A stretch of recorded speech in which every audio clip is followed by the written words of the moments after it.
அப்படியே வந்து ஒன்றுக்குள்ளே ஒன்று விட்டு சொருகிட்டு வந்தோம். சரிங்களா? சொருகி முடிச்சுட்டு வந்துட்டு அதுக்கப்புறம் மறுபடியும் நம்ம சாண்டல் கலர் வயரை எடுத்து 3 லைன் போட்டிருக்கோம்.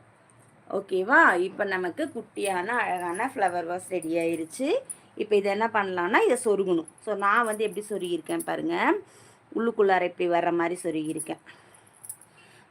நீங்கள் அப்படி சொருகிறதா இருந்தால் இப்போ நான் அது சொருகியிருக்கேன் பாருங்கள். அது வந்து எப்படின்னா இப்போ இந்த வயர் இருக்குல்ல, இந்த வயரை இந்த வயருக்குள்ளே விடணும்.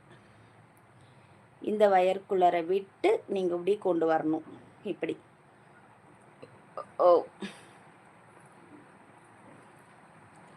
சரியா? கொஞ்சம் இப்படி இருக்கணும். இந்த மாதிரி நம்ம ஒவ்வொரு வயராக வந்து கொண்டு வரணும். நான் எப்படி கொண்டு வந்தேன்னா இதை அப்படியே வந்து இந்த வயருக்குள்ளே இங்கே கொண்டு வந்திருக்கல்ல, இதை இப்படியே இதுக்குள்ளார கொண்டு வந்துட்டேன். இதுக்குள்ளார கொண்டு வந்துட்டு இங்கே இருந்து இங்கே இது வந்து ஈஸியாகவும் இருக்கும்.